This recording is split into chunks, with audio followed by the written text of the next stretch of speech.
আসসালামু আলাইকুম ভিউয়ার্স, আল্লাহর অশেষ রহমতে আলহামদুলিল্লাহ সবাই ভালো আছে। দেখেন, অনেকে প্রশ্ন করতেছেন যে ভাই আসলে রাশিয়াতে গেলে বেতন কত হবে, বা রাশিয়াতে অনেকে বলতেছেন যে 1 লাখ টাকার উপরে স্যালারি আছে, বা বর্তমানে আসলে রাশিয়ার সুযোগ সুবিধা কেমন, সে বিষয়ে কিছু তথ্য এই ভিডিওর মধ্যে তুলে ধরবো। রাশিয়াতে আমরা যারা যেতে চাচ্ছি, বর্তমানে যে স্যালারি বা বেতনটা, আপনি যদি হাই প্রফেশনাল একজন ওয়ার্কার হয়ে থাকেন, মানে দক্ষ একজন শ্রমিক হয়ে থাকেন, যে কাজের উদ্দেশ্যে আপনি যেতে চাচ্ছেন, সে কাজের উপর ভিত্তি করে যে স্যালারিটা দেওয়া হয়, এটা মূলত হচ্ছে আপনার 80 থেকে 1 লাখ টাকা প্লাস, যদি আপনি দক্ষ একজন শ্রমিক হয়ে থাকেন। আর নর্মাল ভাবে আপনি একজন অদক্ষ বা সাধারণ জেনারেল যে ওয়ার্কার, সাধারণ শ্রমিক হয়ে থাকলে আপনার যে বেতনটা সেটা হচ্ছে টোটাল মিলে 35 থেকে 50 হাজার টাকার ভিতরে। এখন অনেকে বলবেন যে ভাই আসলে এই 35 থেকে 50 হাজার টাকার যে স্যালারিটা, সেটা আসলে কেমন দেখায়? আমাকে তো আমার এজেন্সি বলছে যে আরো ভালো হাই স্যালারি দিবে, ভালো বড় অঙ্কের একটা বেতন দিবে। তো সেই অনুসারে আপনার কথা অনুযায়ী তো কোনো মিল পাওয়া যাচ্ছে না। বর্তমানে রাশিয়ার যেই সরকারি ভাবে যেই সাধারণ যেই স্যালারিটা দেওয়া হয়, সেটা হচ্ছে 25,000 থেকে 35,000 টাকার মতো। আর আপনি যদি বাংলাদেশ থেকে একজন শ্রমিক হিসাবে যান, সেখানে হয়তো 35 থেকে 50 অদক্ষ, মানে আপনি কোনো কাজই জানেন না, হেল্পিং হিসাবে আপনি কাজ করবেন, সাধারণ একজন শ্রমিক যেটাকে বলা হয়, সেই অনুসারে যদি আপনি যেতে চান, তাহলে আপনাকে 35 থেকে 50,000 টাকার মতো এরকম স্যালারি দিবে। আর দক্ষ শ্রমিক হিসেবে তো বলাই হলো যে আপনার বেতন 80 থেকে তার উপরে হতে পারে। এই হচ্ছে বেতনের যে মূল হিসাবটা।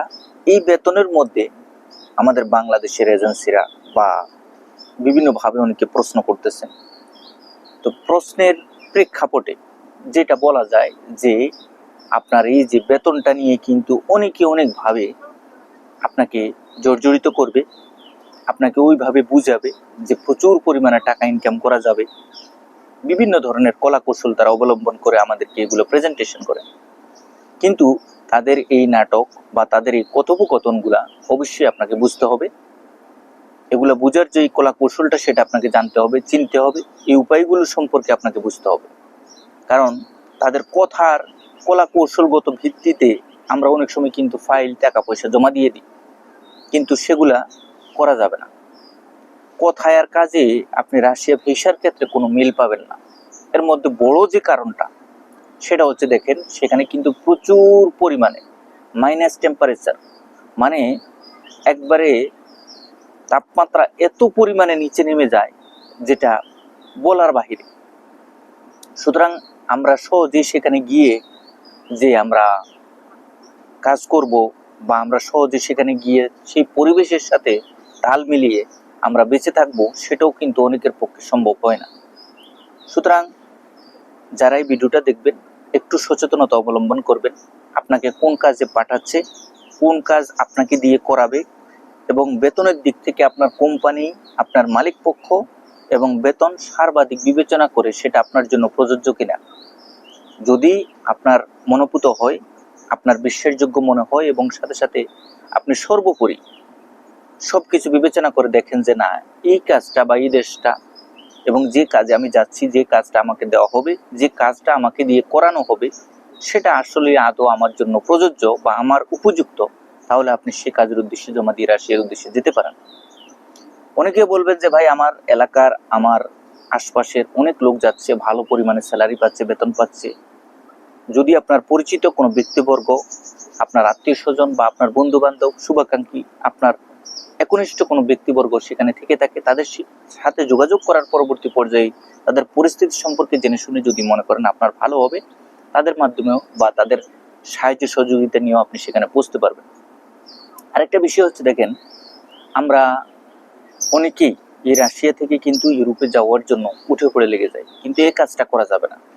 একটা নির্দিষ্ট সময় পরে, একটা সময় পার হওয়ার পরবর্তী পর্যায়ে আপনি সেখানে গিয়ে আপনি অন্যত্র যাওয়ার জন্য চেষ্টা করবেন।